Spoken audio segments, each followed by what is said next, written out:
அண்ணாவின் வழி, அதுதான் உண்மையான திராவிட வழி.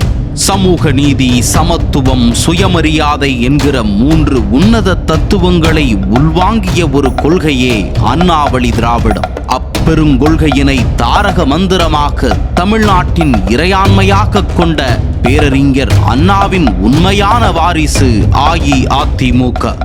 30 ஆண்டுகளுக்கும் மேலாக நல்லாட்சி செய்து மக்கள் நலன் பேணியது அதிமுக. மற்றவர்கள் போல் சொந்த நலனுக்காக அல்ல, சமூக நலனுக்காக. பெரியார் அவர்கள் முன்னெடுத்த தமிழெழுத்து சீர்திருத்தத்தை நடைமுறைப்படுத்தி பெரியார் பரிந்துரைத்த சமூக நீதி கொள்கையின் அடிப்படையில் இடஒதுக்கீட்டை 20%-லிருந்து 50%-ஆக உயர்த்தியவர் புரட்சித் தலைவர் எம்ஜிஆர். தனது மாட்சிமை மிக்க தலைவரான பெரியாரின்பால் அன்பு கொண்டிருந்த பேரறிஞர் அண்ணா எப்படி தலைவர் இருக்கையை அவருக்காகவே கடைசி வரையிலும் ஒதுக்கி வைத்திருந்தாரோ, அதுபோலவே புரட்சித் தலைவரும் தலைவர் இருக்கையை தான் நிரப்பிக் கொள்ளாமல் பொதுச் செயலாளர் பதவியை ஏற்றுக்கொண்டார். இது தமிழகத்தின் சமூக அமைப்பில் புரட்சியூட்டியது.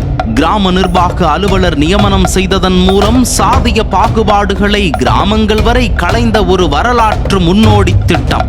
69% இடஒதுக்கீடு, 7.5% அரசு பள்ளி மாணவர்களுக்கான மருத்துவ படிப்பிற்கான உள்ஒதுக்கீடு, இவையெல்லாம் அண்ணாவழி திராவிட தத்துவ சிந்தனையின் செயல் வடிவம்.